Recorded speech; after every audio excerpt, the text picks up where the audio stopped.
Welcome to China's silent epidemic. Cities that are built for millions yet stand empty. The result of an economy addicted to real estate growth. How did it come to this? Why does China keep building despite the warnings? And what does this mean for its economic future and the world? Let's explore China's ghost cities, the skyscraper obsession, and what lies ahead. China's ghost cities are staggering in scale. Entire metropolitan areas are built for future demand, but many remain unused. In Ordos city's Kangbashi District, designed for 1 million people, only 0.1 million residents ever moved in. Tianducheng, a Paris replica complete with its own Eiffel Tower, stands nearly empty. Zhengdong in Zhengzhou, planned as a high-tech hub, is eerily quiet despite billions of dollars invested. According to estimates, China has 65 million empty homes, enough to house the entire population of France. But why does China keep building cities no one seems to want?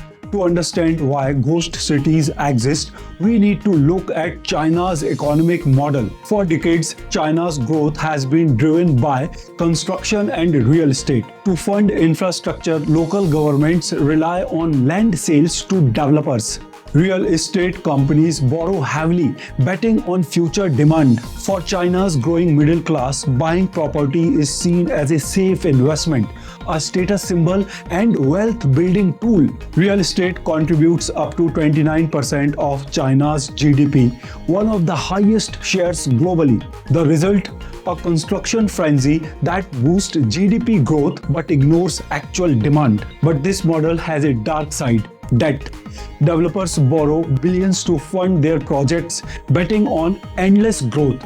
However, when demand doesn't meet expectations, the bubble starts to crack. One of China's largest developers, Evergrande, defaulted on debts worth over $300 billion. Its collapse sent shockwaves through the global economy. Other developers follow. Companies like Sunac and Country Garden also struggle to pay off loans, leaving projects incomplete. Home buyers caught in the middle. Millions of Chinese families are stuck paying mortgages on unfinished apartments. This debt-fueled growth is unsustainable, and yet the construction continues. Why doesn't China stop building? There are two key reasons. Number one is employment. Construction employs tens of millions of workers. Halting projects would cause widespread unemployment. Second reason is economic momentum. Real estate drives local economies. Abandoning projects would worsen China's economic slowdown. Government leaders argue if we build it, they will come. They hope urbanization and rising incomes will eventually fill these cities. But critics warn that China's build-first approach risks creating a bigger economic bubble, and it is already starting to deflate. The human cost of ghost cities is heartbreaking. Middle-class families who invested their savings in property now face uncertainty. Millions pay mortgages for homes they may never live in. Workers go unpaid as developers run out of funds.